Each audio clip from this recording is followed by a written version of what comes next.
The following is a production of Learfield Sports. It's a new year, and with that comes a renewed sense of optimism. We're officially gearing up for spring sports, and that means the action at UMass is starting to heat up despite the winter trying to keep its hold. We've got another action-packed show for you today, highlighting some of the best from our winter sports while starting to look ahead to a very promising spring semester in the Pioneer Valley. Grab some friends and get excited. The UMass Sports Insider starts now.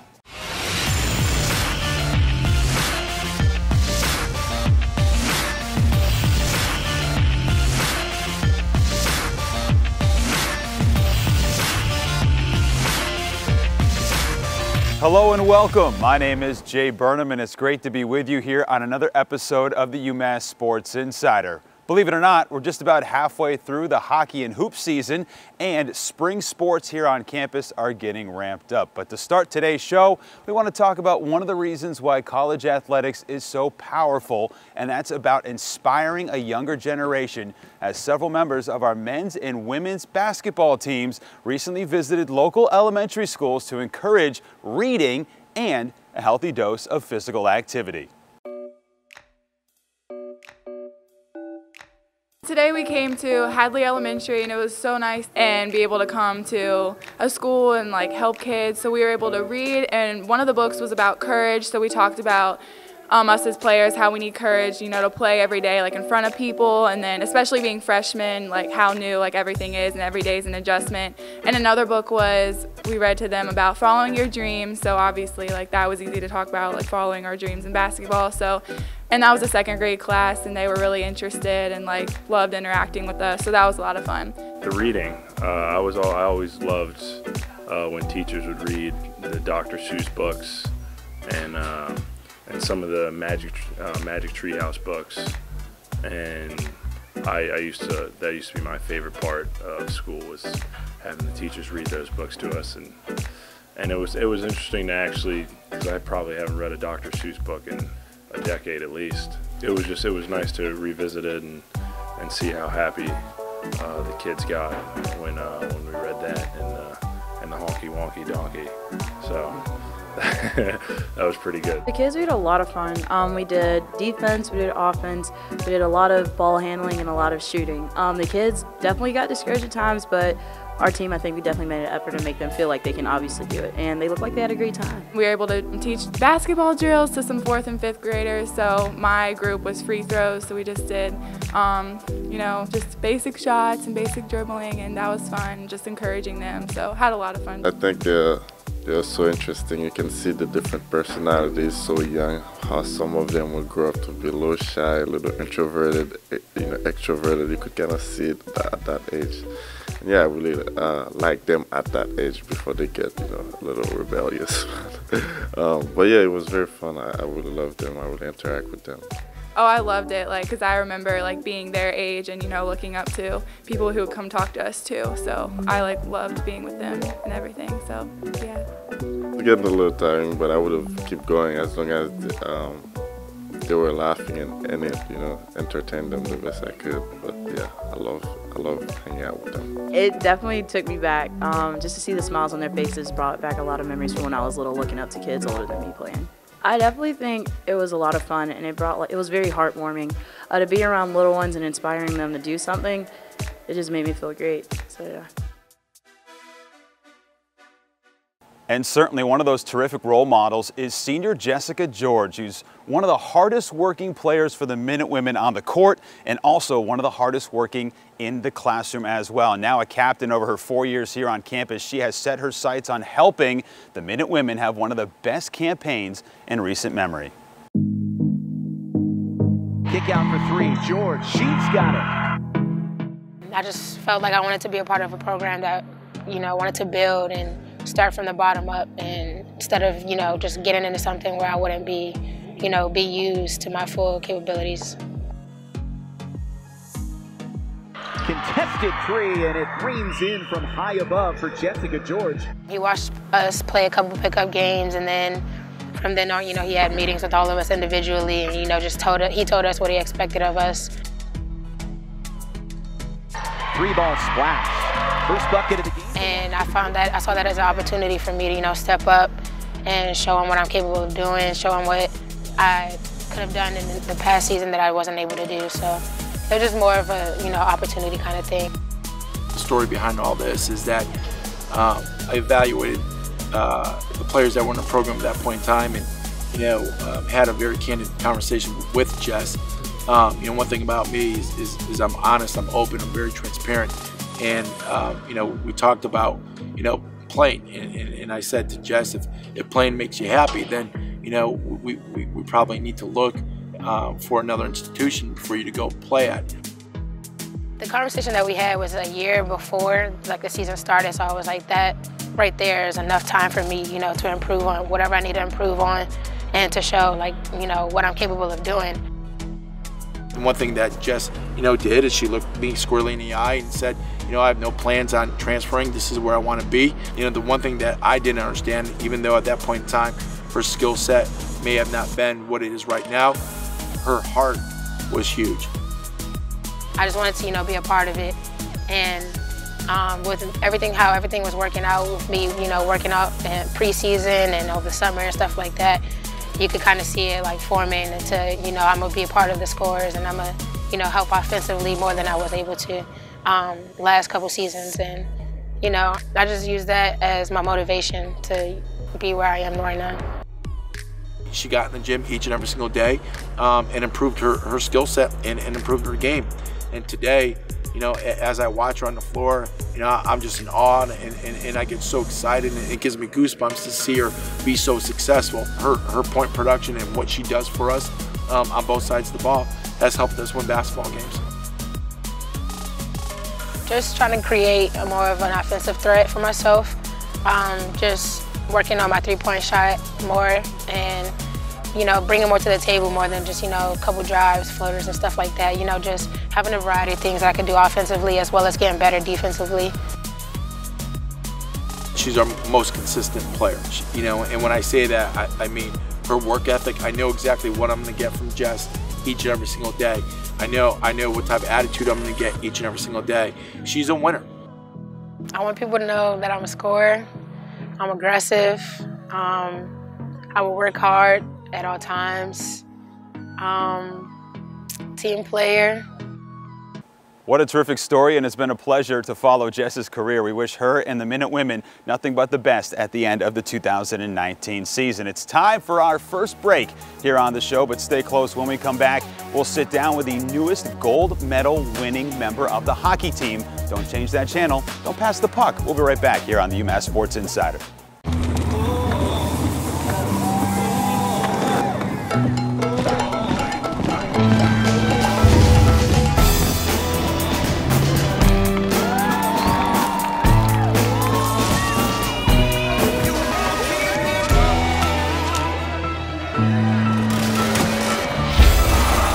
The best of Las Vegas is coming to the heart of New England. This is a first.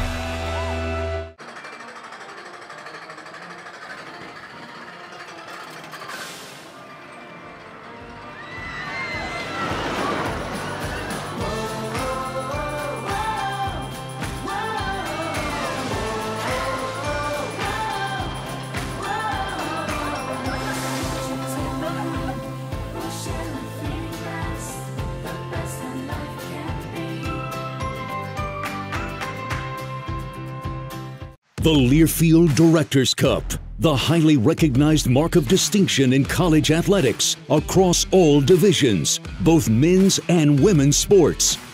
Follow your favorite team's pursuit for excellence in this prestigious annual award through thedirectorscup.com, USA Today, or at L Directors Cup on Twitter or Facebook. Learfield Directors Cup, the crowning achievement in college athletics since 1993.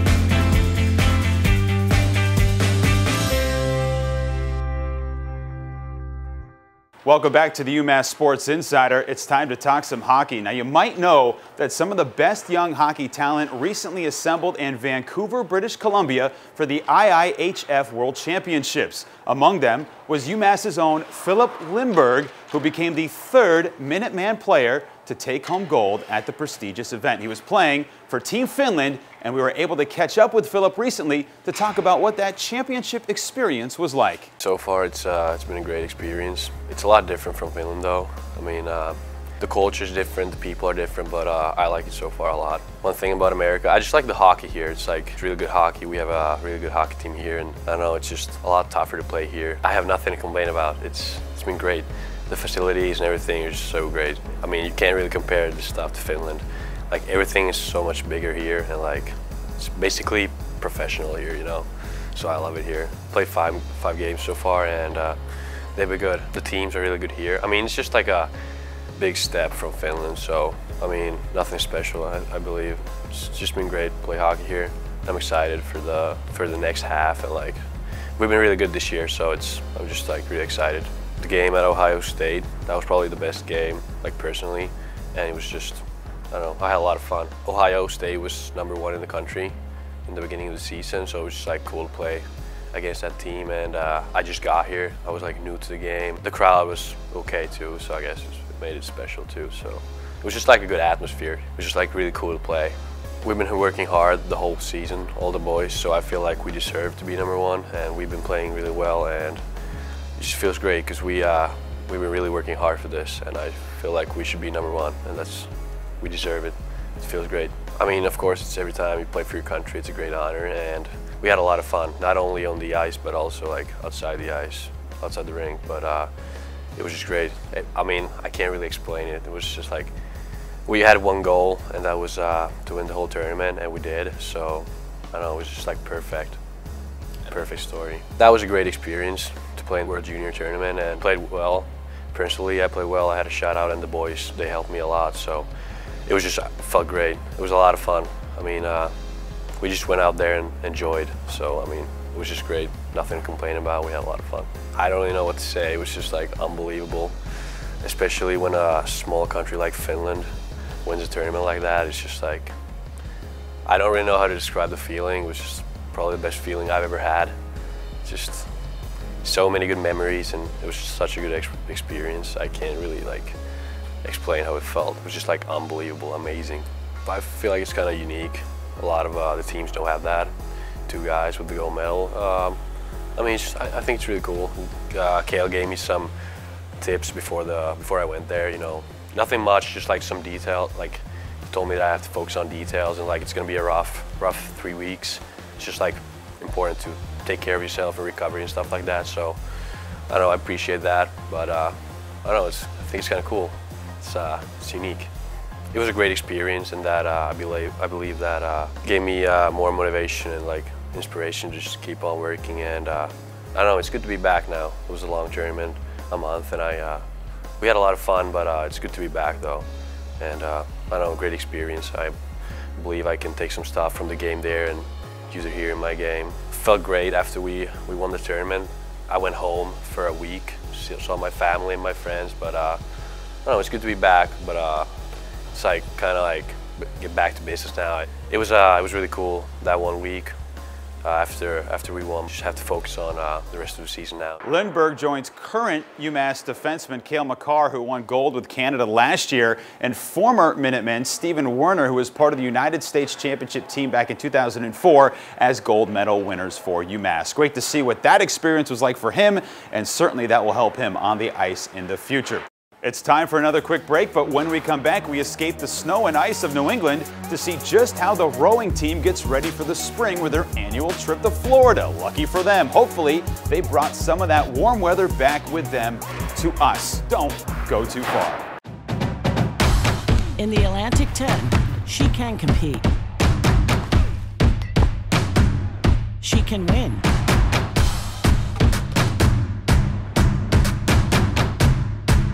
She can lead, and she can succeed. In the Atlantic 10, she can do it all.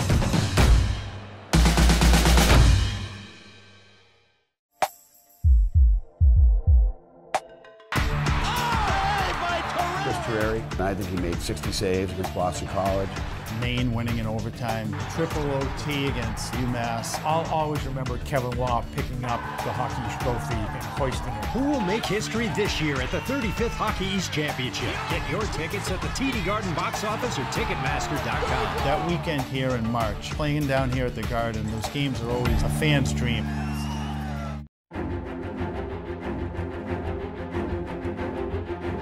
On this stage, under these bright lights, the Atlantic 10 Men's Basketball Championship returns.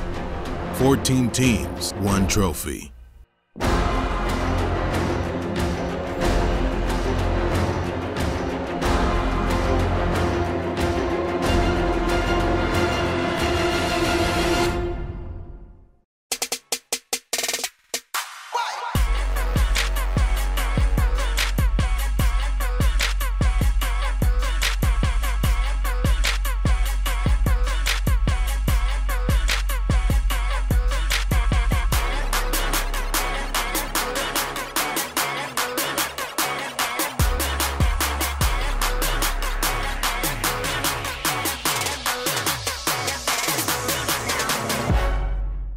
Welcome back. As one of the top rowing programs in the Atlantic 10, it's obviously not easy preseason for the Minute Women to start the season indoors or, for instance, on a frozen river here in western Massachusetts. To solve the problem, the Minute Women take an annual trip to Florida to gear up for the year ahead. And this year, they were kind enough to take us with them and let us know exactly how the experience in Florida prepares them for the upcoming season here in Massachusetts.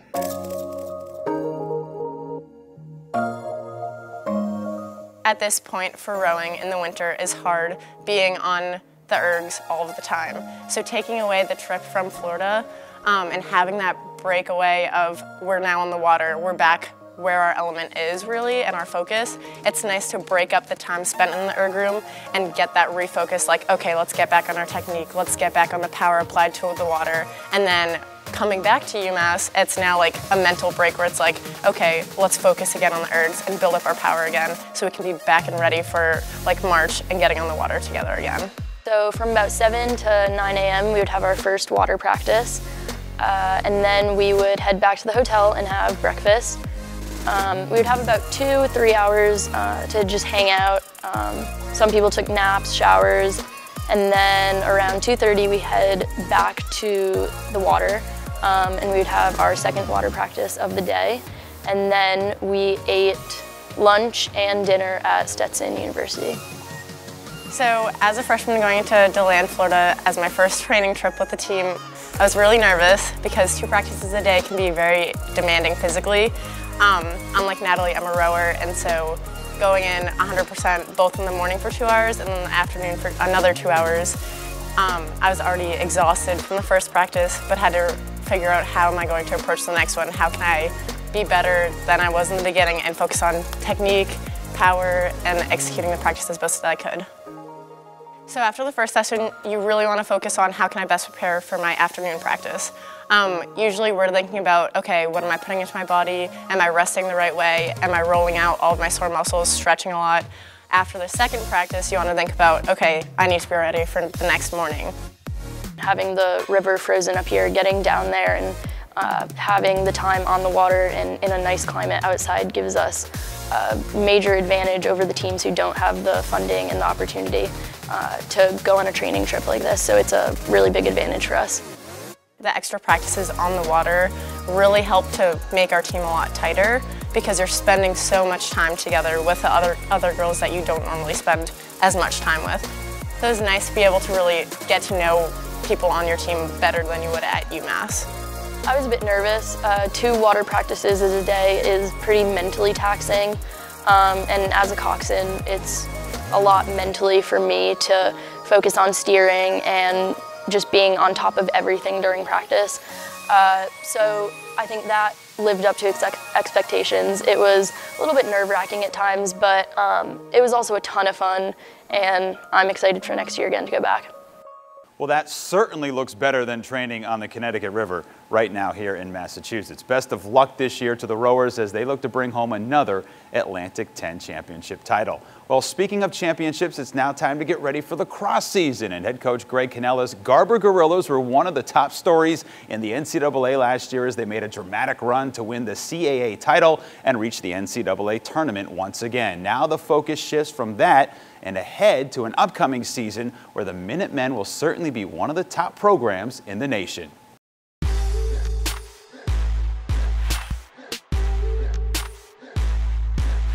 Yeah, guys are working hard. Obviously, we have to work very hard. We only have a couple weeks to get ready for scrimmages, and then, from the start of practice until our first game is a month.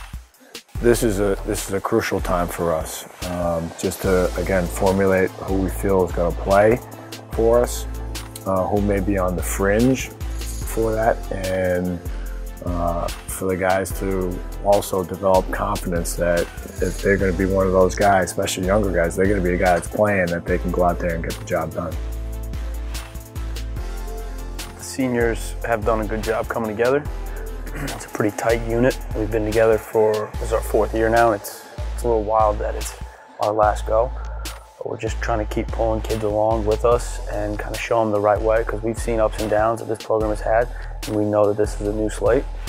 Isaac's the kind of guy that he's the perfect leader for any team. One of the most talented guys that we have, one of the most talented guys in the country. But he also is constantly trying to improve himself day by day. And so he sets the example for everybody else. Doesn't matter how good I think I am, I feel I need to be better tomorrow than I was today. So he pushes himself, and guys see that, guys react to it.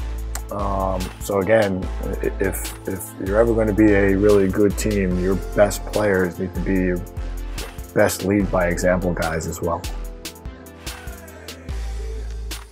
We talk about being a tough group, a fearless group, blue collar, key terms like that. We're not focused on our schedule. We're focused on every day. We want to get better every day. Coach talks about be the best. We got to be the best every single day we're out there. And every new day is a new opportunity to do that. I think each year we push aside what happened last year, whether it was a good year, whether it was we didn't reach what we felt our goals were, our expectations were.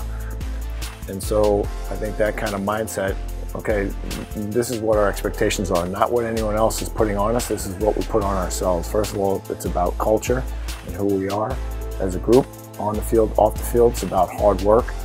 It's about how much we want to give to each other. We want the word to be fearless. That was a fearless team. A team that,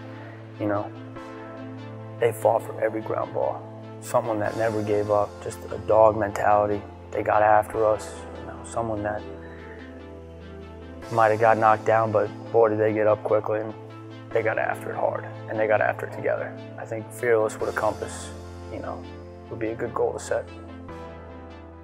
Can't wait to see the Minutemen back on the field, and we know that Coach Canella and his staff will certainly have them positioned to make another run for that CAA title. It's time now for our last break, and when we come back, we're going to see just how well members of the hockey team know each other for our lighter side feature. Don't go anywhere here. This is the UMass Sports Insider. This is the place where planets collide, where Pulitzer and Fulbright are full-time residents, where 28,000 brilliant young minds from 65 countries call home. This is the place that propels the state and lifts the world. UMass Amherst, this is the place.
A lot of people say chemistry is an important part to a team's success, and we figured with the amount of success that the men's hockey team is having on the ice, it must be a very tight-knit group. So we decided that let's see if they know each other as well as they think they do. We put them to the task, newlywed style, here on the lighter side.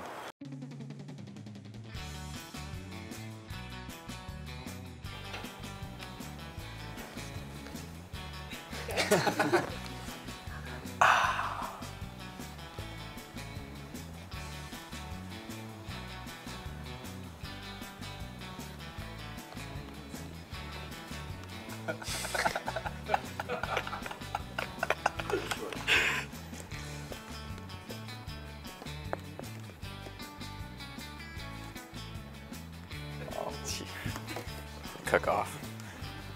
Make my mac and cheese any day of the week.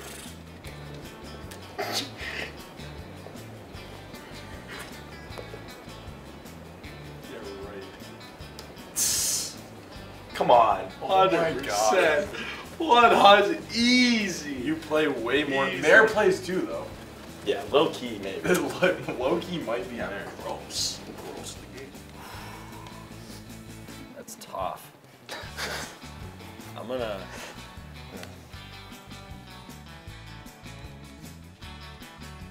No way, are you kidding? Guy doesn't even know we own a dishwasher.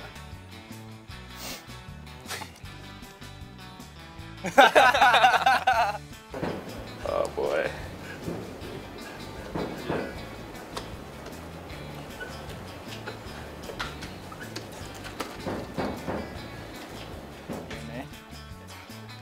Not a chance. Let's go right now. What? You lost your wallet yesterday, man. I didn't lose it. I forgot it. You misplaced it. I'm gonna go in there. No, dude, it's 1000% you. You have I'm lost. a simple man. I don't lose things. I put them exactly where I got. I never lose things. Come on. And I think we found the success for the UMass hockey team on the ice. We appreciate the guys for playing along and having fun with us. And we appreciate you for joining us on this episode of UMass Sports Insider. That's all the time we have for today. We hope to see you at the Mullen Center in the very near future. Until next time, my name's Jay Burnham saying so long from Amherst.